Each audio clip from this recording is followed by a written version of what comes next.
In September 2014, a group of armed men walked into the capital of Yemen, and nobody stopped them. No tanks, no airstrikes, no foreign army, just a few thousand fighters from the mountains, walking into a city of 2 million people and taking it.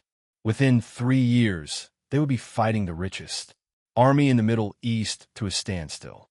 Within 10, they would be firing missiles at ships in the Red Sea and shutting down a global trade route. This is the story of how one preacher's family turned a forgotten corner of Yemen into one of the most feared military forces on earth. To understand how this happened, you have to go back further than most people think. Not to 2014, but to the 1600s. In the mountains of northern Yemen, there's a region called Saada.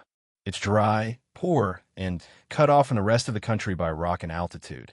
For over 1,000 years, it was ruled by a specific branch of Shia Islam called Zaydism, different from the Shia Islam of Iran, and different from the Sunni Islam that most of Yemen and the wider Arab world practices. For centuries, Zaydi religious leaders, called imams, ruled North Yemen almost like kings. That ended in 1962 when a revolution overthrew the last imam and created a republic. But the Zaydi communities in the north never really accepted losing power. They didn't forget who they used to be. And in the 1980s and 90s, a new threat appeared. Saudi Arabia, right across the border, began funding hardline Sunni religious schools inside Yemen, partly to spread its influence, partly to push back against Zaydi identity. One family in Saada decided they weren't going to let that happen quietly. That family's name was al-Houthi, and the man who would turn a religious revival into an armed rebellion had a message so dangerous. The government eventually decided the only way to stop him was to kill him. His name was Hussein al-Houthi. In the early 2000s, Hussein started preaching in Saada, not just about religion, but about politics. He accused Yemen's president, Ali Abdullah Saleh, of selling the country out to the United States and Saudi Arabia.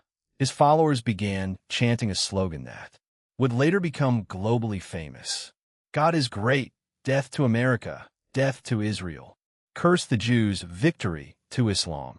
The government watched this movement grow for years, and then, in 2004, after the September 11th attacks reshaped, global politics in Yemen was under pressure to crack down on any anti-American movement. President Saleh sent the army into Saada to arrest Hussein al-Houthi. Hussein refused to surrender.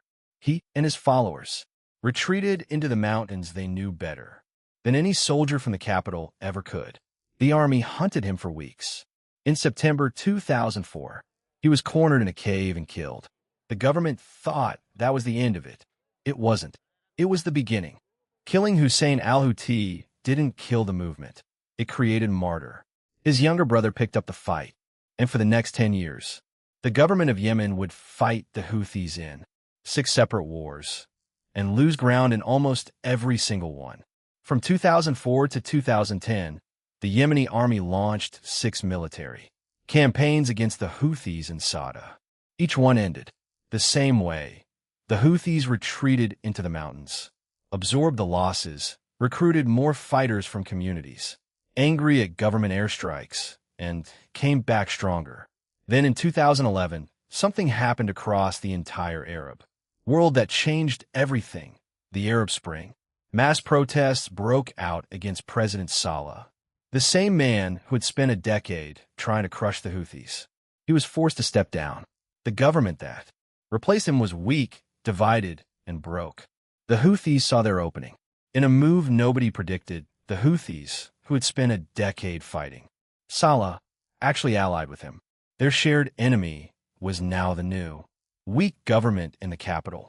Together, they marched on Sanaa. In September 2014, the capital fell without a real fight. A movement that started as a few hundred angry students in a poor mountain province now controlled the government of an entire nation. And that's when a much bigger neighbor decided enough was enough. In March 2015, Saudi Arabia, backed by the UAE and 8 other nations, with weapons and intelligence support from the United States and United Kingdom, launched a massive air campaign against the Houthis. The plan was simple: bomb them until they surrendered.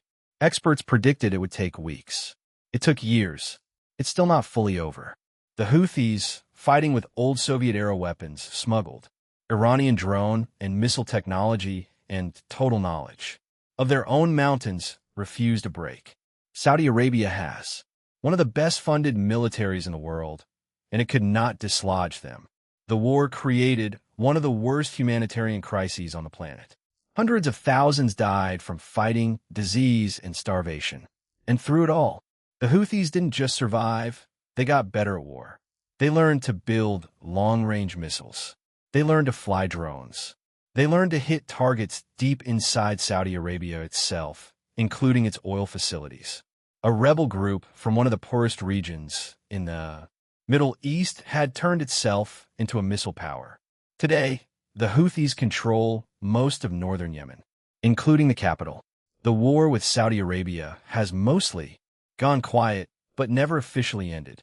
And since late 2023, the world has seen the Houthis in a completely new role, firing missiles and drones at commercial ships in the Red Sea, one of the busiest shipping lanes on Earth, forcing some of the largest shipping companies in the world to avoid the route entirely and sail around the whole continent of Africa instead.